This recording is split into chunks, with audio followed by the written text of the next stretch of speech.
Somewhere right now, there are entire cities, fully built, fully funded, sometimes fully decorated, that you are not allowed to enter. Not because they're dangerous, not because they're secret, because the people who built them apparently forgot to invite the rest of humanity. Billion-dollar megaprojects, locked front doors. The closer you look, the weirder it gets. In 2018, Senegalese-American rapper Akon announced he was building a real-life Wakanda in Senegal. Full smart city, eco-resort, official currency, his own cryptocurrency, Akon, skyscrapers, music studios, scene wood production facilities. $6 billion, done by 2030. Here's why you can't visit. In July 2025, the project was officially abandoned. Akon released a statement saying he was pursuing more realistic opportunities. The local farmers who gave up their land for this are still waiting on compensation as of 2026. Picture this.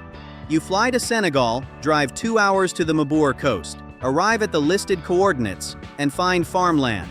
Maybe a half-finished welcome center. The quiet, specific silence of $6 billion of evaporated ambition. Yeah, the most effective access restriction is not building the city at all. Forbidden by default. Next up, a city that was actually built, but even the president didn't want to go there. Indonesia spent $32 billion carving a brand new capital out of Borneo's rainforest. Presidential palace, ministry buildings, a giant copper eagle sculpture on a hill. The plan: relocate the government from Jakarta by 2024. Clean start, green future, new chapter. State funding for 2026 was cut in half from the prior year. The new president, Prabowo Subianto, didn't visit the site until January 2026, more than 15 months after taking office. Current population, roughly 2,000 civil servants and 8,000 construction workers, against a 2030 target of 1.2 million. The 6-lane roads are empty. Somewhere on those roads, a runner was spotted jogging down the middle of the highway on a recent Monday morning. No cars, just a runner, a copper eagle, and a presidential palace with no president in it. When the head of state takes 15 months to visit once, that tells you something honest about the daily commute. The Chinese government built Kangbashi in Inner Mongolia in 2004 to house 1 million people and anchor a coal boom economy. Wide boulevards, grand plazas, luxury apartments, a 35,000-seat stadium. Then almost nobody showed up. For over a decade, it was the world's most photographed empty city. The internet's favorite proof that top-down planning doesn't work. As of 2025, 131,000 residents, 13% of the target. But here's what changed. Those vast, empty boulevards are now officially designated testing grounds for hundreds of autonomous vehicles. The city that failed as a human habitat became a robot city. Cargo trucks and self-driving cars glide through those overbuilt streets daily.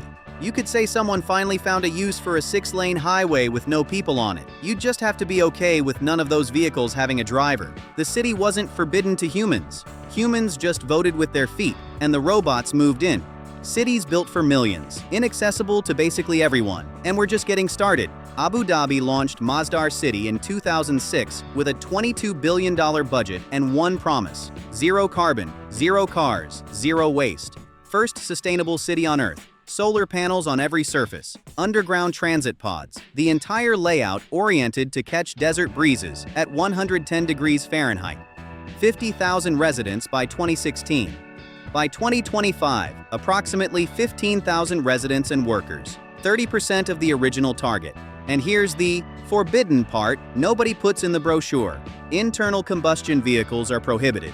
To enter, your taxi drops you at the perimeter. You walk in, or wait for the pod system, which has a documented history of breaking down.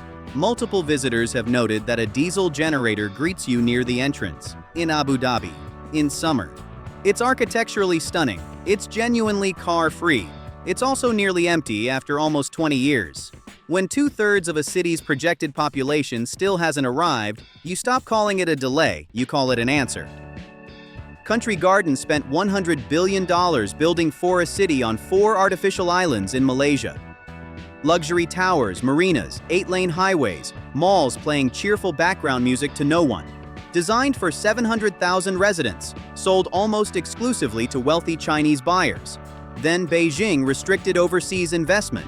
The developer collapsed under $190 billion in liabilities, and the empty shopping centers became the most shared photos in urban planning Twitter. The 2025 update: Forest City is now a special financial zone.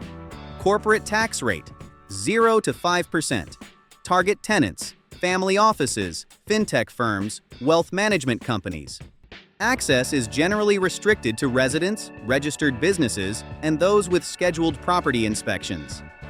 A city built for 700,000 people accidentally became a tax haven by failing hard enough. They spent $100 billion so hedge funds could get a 5% rate. Congratulations! You're welcome to watch from the bridge. Lagos reclaimed 10 square kilometers from the Atlantic Ocean, built an 8.5-kilometer seawall, and started constructing Eco-Atlantic, a new city for 250,000 wealthy residents and 150,000 daily commuters. Manhattan-style towers, a dedicated financial district, its own power grid, its own water system. Over $6 billion in committed investment as of 2025. Access is controlled. That's a stated feature, not a bug. The city is primarily accessible to residents, business owners, and those with scheduled visits. Starting apartment prices: $250,000. Nigeria's GDP per capita in 2025, approximately $835 according to IMF data. Do the math on how many lifetimes the average Nigerian would need to afford the cheapest unit behind that checkpoint. The seawall protecting Eco-Atlantic, meanwhile, accelerated coastal erosion for the surrounding neighborhoods. The neighbors lost their shoreline so the enclave could have one. Right.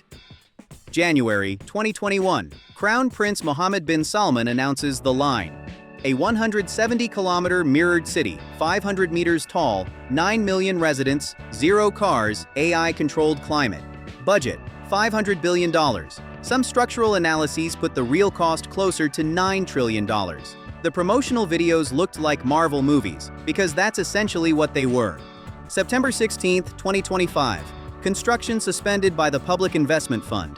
The Neom CEO was removed in October 2024. The Asian Winter Games planned for Neom's Trojena ski resort, a ski resort built on manufactured snow in the Saudi mountains, yes, were relocated to Kazakhstan in January 2026. $8 billion written down. As of April 2026, work has not resumed, formally delayed past 2030. What's at the site? 2.4 kilometers of foundation, idle drilling rigs, a fence. The official visitor guide says it plainly: there is nothing for tourists to see.